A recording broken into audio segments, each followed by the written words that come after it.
Durante la embriogénesis, la primera semana ocurre la segmentación, la segunda semana ocurre la blastulación, que se pone la blástula de 2 capas, y la tercera semana es la gastrulación. Entonces, ahorita las células germinales primordiales, porque van a decir, ¿por qué empezamos en esto, no? De las células germinales primordiales. Pues bueno, específicamente porque tenemos que ver de dónde se originan para que sean las células sexuales de cada embrión, que genéticamente está ya predicho si va a ser hombre, mujer, XX o XY. Entonces, de alguna manera, el epiblasto es una capa bilaminar de ectodermo y endodermo. De ahí es donde proviene y se llama epiblasto, esa estructura, que es la que les estaba enseñando, que no alcanzaron a ver.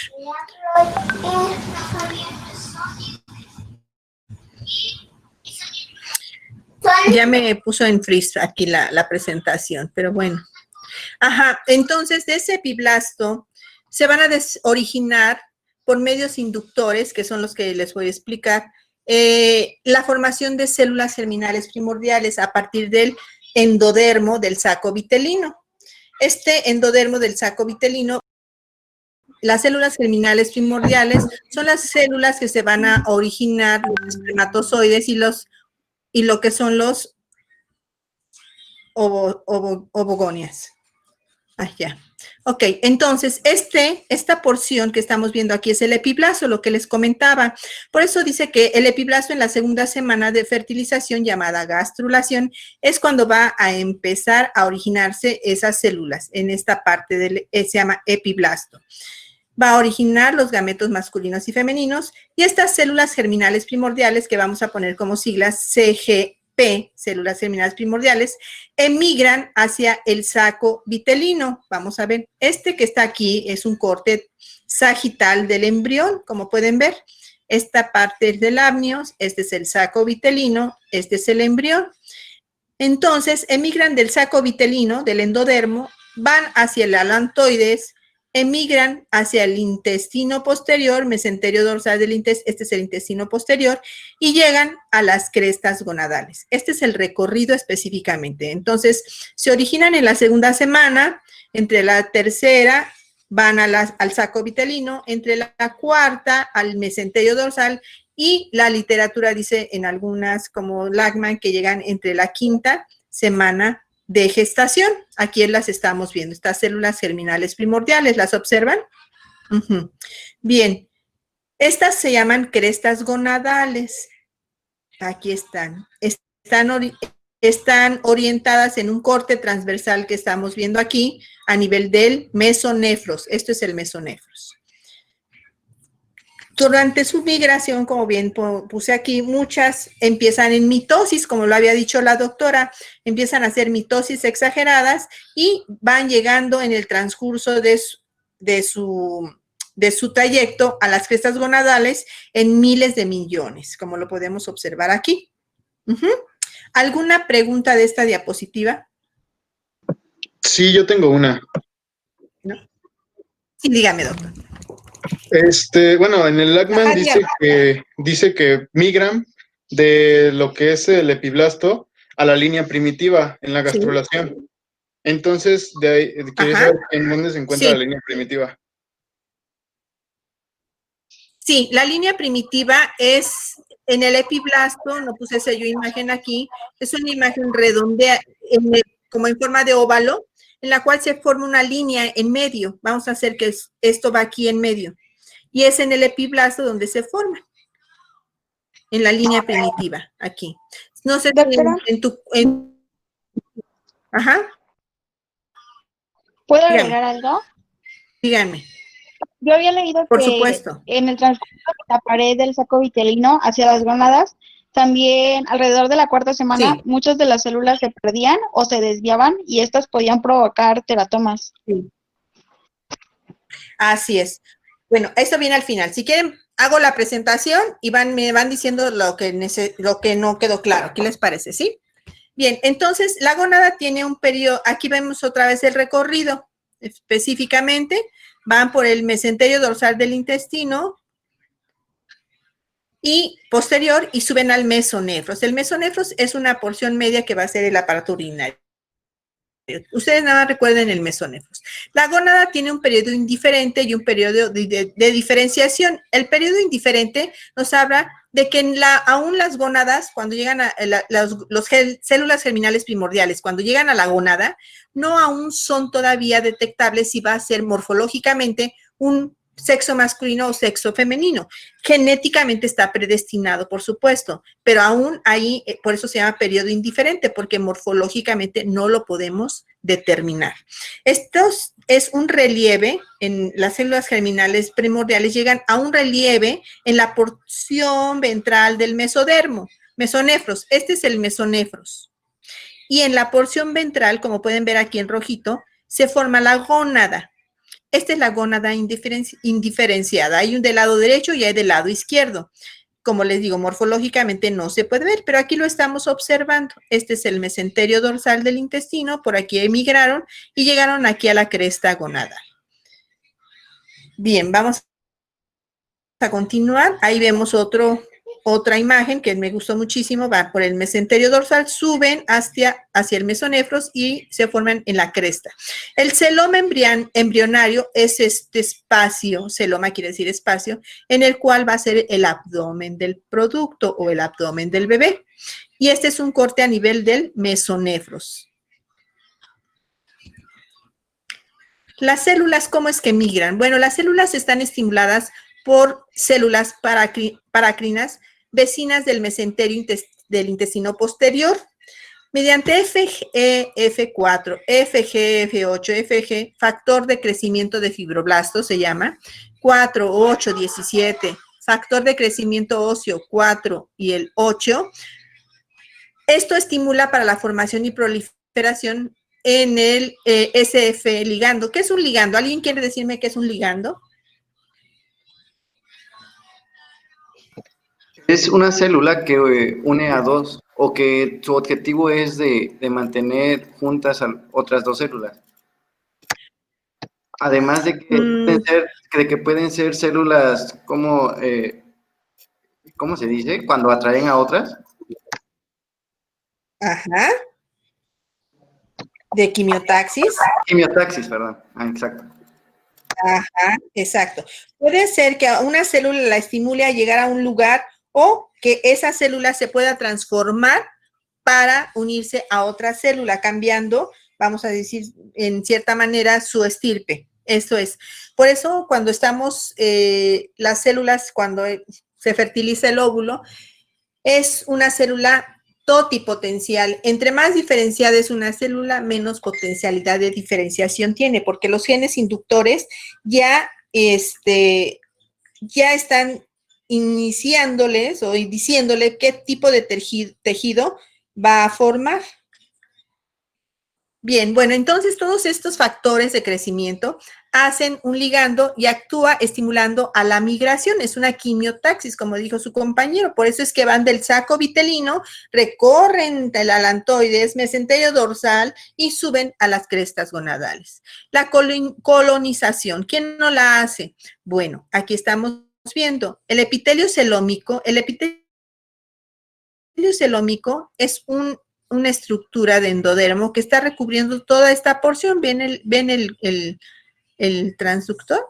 ¿Lo ven? Todo este epitelio se llama epitelio celómico porque es el que recubre el espacio celómico. Ese secreta un ligando SCF y SDF1 para la quimioatracción, como lo había comentado el doctor, de las células germinales y empiezan a proliferar por estimulación autócrina. Esto quiere decir que factor de crecimiento de fibroblastos FGF4, factor de fibroblastos 8 y paracrina por BMP7, factor de crecimiento óseo, están secretados por las gónadas. Hay una quimiotaxis, uno lo secretan las gónadas y otro lo secreta el epitelio que está a nivel del intestino. Vemos en esta, cómo está aquí el epitelio del intestino y acá está la cresta gonadal, es una microscopía electrónica. Y aquí vemos cómo esas células llegan, como bien dijo la doctora, cómo sabemos que llegan a su fin? Pues bueno, porque si hay una interrupción en el estímulo de estos factores o estos ligandos, las células van a quedar por allí, vamos a decir, que no emigran, unas mueren, pero las que viven van a formar los teratomas, como dijo la doctora. Entonces, podemos encontrar teratomas sacrococcígeos en este niño o niña. Pueden haber teratomas en la boca, aquí lo estamos viendo. Puede haber teratomas en todas las partes de nuestro cuerpo, teratomas cerebrales. Todo esto es que origina. Los teratomas son tumoraciones en las cuales podemos encontrar toda estirpe de células de tejido, como puede ser de ectodermo, mesodermo y endodermo. Puede haber dientes, puede haber pelos, puede haber grasa, puede haber todo lo que ustedes puedan imaginar. Cuando uno abre esta tumoración, puede estar llena de diente, de grasa, de pelo, de todo lo que puedan imaginarse. ¿Por qué? Porque están ahí diferenciándose todos los tejidos, el epitelio de todos los tejidos que pudieran estar estimulándose en el crecimiento. Es lo que comentaba la doctora. ¿Está bien, doctora, lo que usted me dijo? ¿Quiere agregar algo de los teratomas?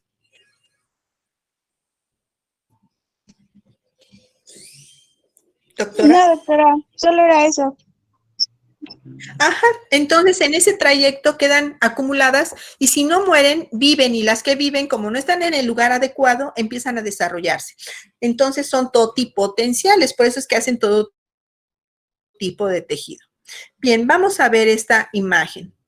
Cuando el embrión está genéticamente predeterminado, que es XX o XY, ya llegan las células germinales a la cresta gonadal, ¿cierto? Esas células germinales que ya están en la cresta gonadal ya llevan la información genética, si va a ser sexo masculino o va a ser sexo femenino. Si es sexo masculino, entonces SRY está secretada por el brazo corto de Y. Va a estimular a la cresta gonadal el SOX9 y este SOX9 va a estimular otros genes como SSFI1 para que se forme el testículo. Pero si nuestro embrión es genéticamente XX, ¿qué es lo que va a suceder? Que empieza a formar WNT por la cresta gonadal, inhibe a SOX9. Entonces, este secreta DAX1 y otros genes como TAFI105 para formar el ovario. Bien, ¿y qué es lo que sucede? Que cuando sexo masculino XX tiene SRY, que es un inhibidor de la secreción antimülleriana, al producir el SOX9 inhibe a DAX1, por tal motivo que el conducto femenino no se estimula para el crecimiento, ¿cierto? Entonces, aquí lo que nos va a dar la pauta a seguir es que Y es el que nos va a decir si va a ser un sexo masculino o, si es XX, un sexo femenino.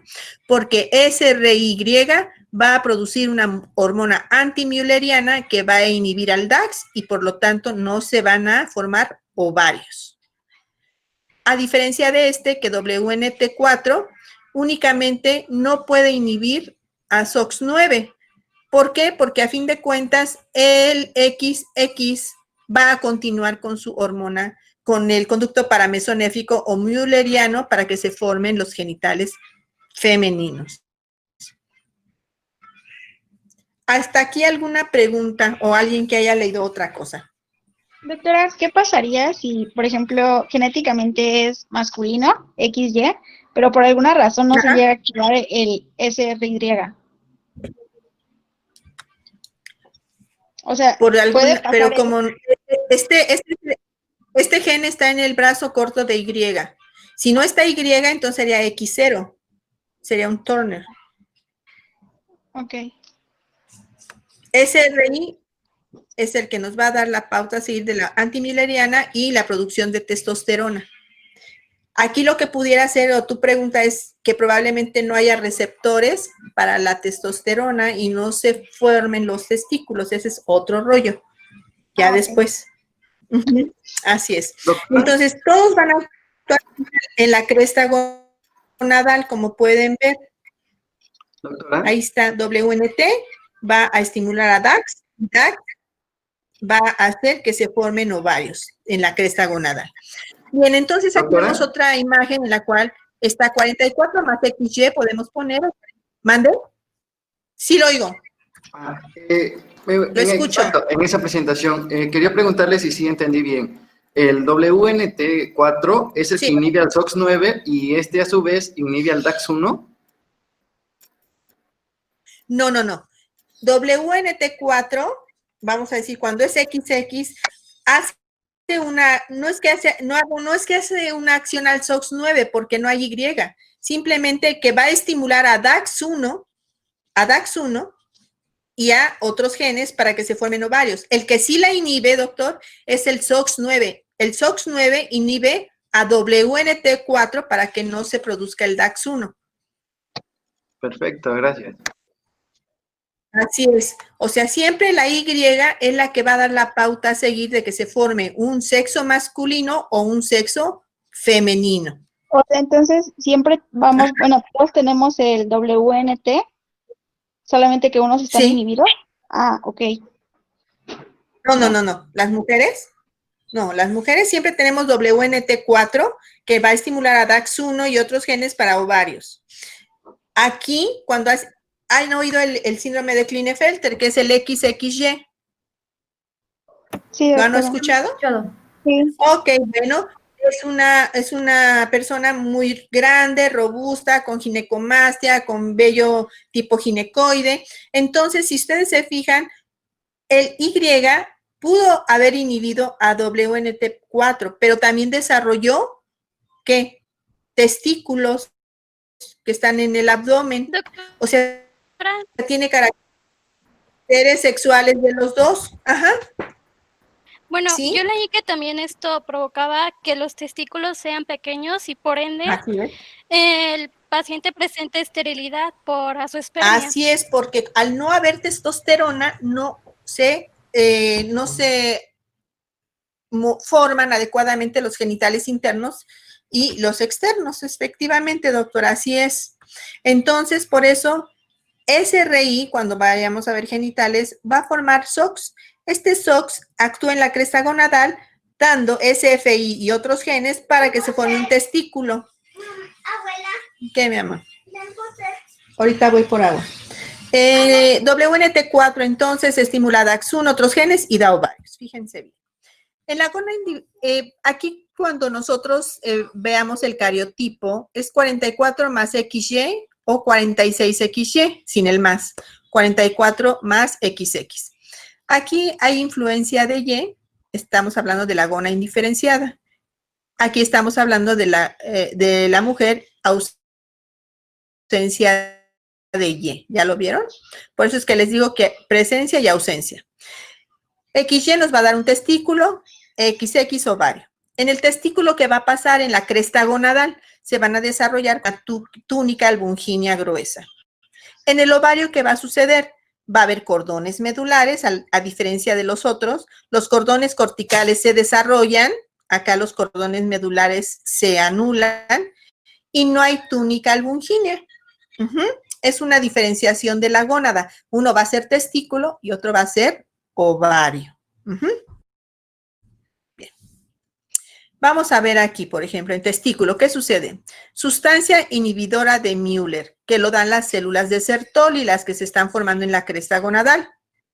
Hay una supresión de los conductos paramesonéfricos. Antes de, déjenme checar si puse esta. Bien. ¿Qué vamos a hacer? ¿Saben? En la cresta gonadal existen unos conductos, uno que es paramesonéfrico y uno mesonéfrico. ¿Sí lo saben? ¿Lo saben? Les pregunto. Se cortó un poco su audio cuando hizo la pregunta. No, doctora. Ajá. Aquí donde estamos viendo es un corte transversal a nivel del mesonefros. Este es el mesonefros. Esto que está aquí es el mesonefros. Estas son las crestas gonadales. Tenemos dos conductos, uno que es paramesonefros y otro que es mesonefros. El paramesonefros va a originar a los genitales internos de la mujer y el mesonefros va a originar a los genitales masculinos. Vamos a ver. Y es que porque aquí en esta es donde les estoy explicando. Al haber una sustancia inhibidora de Müller, el conducto paramesonéfrico lo van a encontrar como conducto de Müller, como lo estamos viendo aquí. La X, al producir esta sustancia, el SRY produce una sustancia inhibidora, la cual hace que los conductos paramesonéfricos se desaparezcan o se inhiban. Y entonces, al producir las células de Leydig testosterona, los conductos mesonéfricos están estimulados y van a formar conductos deferentes, epidídimo, deferente y las vesículas seminales. Y también estos producen dihidrotestosterona, genitales externos estimulan el crecimiento del testículo, escroto y de la próstata. Entonces, todo eso está en la parte de la sustancia inhibidora de Müller por la testosterona de las células de Leydig. En el ovario, fíjense bien, aquí cuando es XX, la mujer 44 más XX o 46XX, como quieran decirlo, ahí no va a haber ningún estímulo hormonal. Específicamente va a mandar la mamá cierta hormona y el producto también hace un poco de hormona, pero en realidad el que sí produce su propia hormona es el embrión masculino. En los estrógenos incluyen fuentes maternas y vean placentarias. ¿Qué va a hacer estos cuando es XX? Va a hacer que el conducto paramesonéfrico, como no hay una sustancia inhibidora de Müller, porque no hay Y, el conducto paramesonéfrico se va a desarrollar de tal manera que se va a formar dentro del superior de la vagina. Y en los genitales externos, dado por los estrógenos de la placenta y la madre, va a formar los genitales externos como labios, clítoris, labio mayor menor, clítoris, parte inferior de la vagina. Entonces vean que como si no es inhibido el paramesonéfrico, entonces se forma el ovario. Pero si hay una sustancia antimülleriana dada por el SRY o XY, se inhibe paramesonéfros y se forma entonces el conducto mesonéfrico. ¿Así me entendieron? ¿O alguien no entendió? Doctora, Ajá. no es que tenga tengo una duda como tal. Según ahí en las diapositivas, dice que el testículo están las células sustenticulares y estas van a ser la testosterona. Pero en el libro, en el que yo leí, que es el de, ¿cómo se llama? El de Arteaga, ¿Dónde dice que ¿en dónde dice las sustentaculares? ¿En qué libro? en el Arteaga. Las sustentaculares son las de sostén, que son las de Sertoli. Ajá. Y las intersticiales son las de Leydig. Ah, ok, ya, esa era mi duda. Unas dan sostén y las otras son las de Leydig, son las, vamos a decir, que producen la testosterona. Las del Sertoli, las tentaculares, son las que van a dar la información por medio de las gonadotrofinas y todo esto para que se estimule testosterona en las de Leydig. Bien, entonces fíjense bien cómo el Y hace que inhibamos el paramesonefros, ese conducto, y por lo tanto no se va a producir. Muchos dicen, ay, es que nosotros en un tiempo fuimos hombre y mujer, ¿no? No he escuchado eso que dicen. Pues sí, pero morfológicamente podríamos serlo, pero genéticamente ya estamos predeterminados si vamos a ser sexo masculino o sexo femenino, ¿no? Vamos a decirlo así, con las características morfológicas. Todas las células germinales y primordiales llegan a la cresta gonadal, pero de acuerdo al genotipo se van a desarrollar esa cresta en un testículo o se va a desarrollar en un ovario. Y esto dado ¿por qué? Por el brazo corto de Y. Si no hay brazo corto de Y, pues entonces, acuérdense, va a estar DAX1 y entonces no me inhibe mi paramesonefros y me va a producir un ovario, mis genitales internos y mis genitales externos. Pero si tengo XY, bueno, tengo en el brazo corto a SRY, me inhibe al conducto de Müller o paramesonéfrico y se desarrolla entonces por medio de la testosterona un testículo, el epidídimo, conductos eferentes, vesículas seminales y también estimula el crecimiento de los genitales externos, el pene, escroto, ¿no? Y la uretra. Bien, vamos a ver. Aquí vemos que el mesodermo intermedio interviene únicamente en la cresta gonadal. Les voy a decir, el aparato genital masculino y femenino es el único derivado del mesodermo intermedio. El mesodermo se divide en axial o paraxial, intermedio y lateral. Y solamente el derivado del mesodermo intermedio son las crestas gonadales o lo que van a ser los genitales del embrión. Aquí estamos viendo, SRI va a dar estímulo al SOX, lo da testículo, WT1 y SFI1, que son factores inductores, van a dar a presencia de la hormona antimülleriana, por lo cual se inhibe el conducto paramesonéfrico y las proteínas esteroidogénicas de hidrotestosterona va a formar entonces el testículo. ¿Ya lo vieron? Pero si la cresta gonadal no tiene SRY, entonces DAX, que está en la cresta gonadal, va a hacer que aumente, no hay SOX9, por lo cual no va a formarse y va a formar un ovario. Este ovario va a dar estabilización por medio de WNT4 de las células germinales que nos va a dar a nivel placentario estrógeno, que viene de la madre. Fíjense aquí, hay un corte transversal, este es el mesonefros, es una parte del embrión en el cual es transitoriamente los conductos que van a ser el sistema urinario. En crestas gonadales, aquí estamos viendo lo que es el testículo y aquí estamos viendo lo que es el ovario. Vean la morfología que adquiere cada uno de ellos. Este que está aquí, que está muy larguito, como lo ven, es el paramesonefros. Y este es el mesonefros. Vimos que había en la médula se formaban cordones. Aquí, el paramesonefros es este. Y aquí, ¿qué sucede? Que los cordones se achican, ¿se acuerdan que decía eso? De tal manera que desaparecen en la parte medular, al contrario de los testículos, que permanecen esos conductos o conductillos. ¿Ya los vieron? Así es. Bueno, entonces, la estructura del ovario, este es el testículo, y la estructura del ovario. Vamos a regresar para que lo podamos volver a repetir.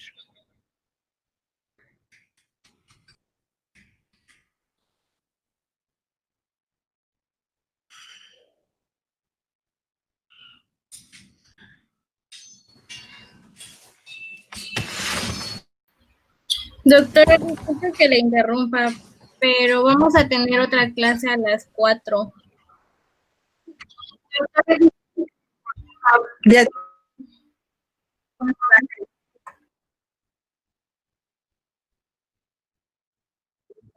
Sí, ya nada más me falta una. Ok, quiero que repasen esto. Ya nada más me falta una. Déjame que pase la última. Y discúlpenme, por favor, esto, pero bueno. Tenemos 5 minutitos, ¿no? Permítanme tantitito. Gametogénesis y terminamos. Gametogénesis es un proceso que serán genotípicamente y fenotípicamente maduros. Y estos son capaces de participar en el proceso de fertilización. Así debe de ser la definición cuando se las pregunte, por favor.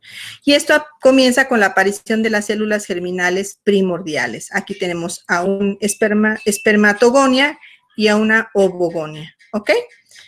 Bueno, de lo que vimos ahorita, por favor, para la próxima clase, que va a ser el jueves, porque el miércoles no va a haber clase, ya quiero que me tengan los equipos hechos y cualquier duda que tengan de esta presentación, por favor, me dicen y vamos a ver lo que es espermatogénesis y van leyendo ovogénesis. Y nada más. ¿Ok? Doctora. Perfecto. Y discúlpenme, lo sube ahí en espera, pero pues nos vemos para el próximo. Les mando el link, a ver si lo podemos hacer por Zoom mejor. Doctora, yo Sí. leí en la parte de las células germinales primordiales que al final de su migración van a sufrir lo que es la Sí. gametogénesis y la citodiferenciación para madurarse. Pero eso también es para bajar el número de cromosomas. Así es. Pero dices Sí, dependiendo del pero sexo. vamos de paso en paso, porque ustedes ya quieren avanzar.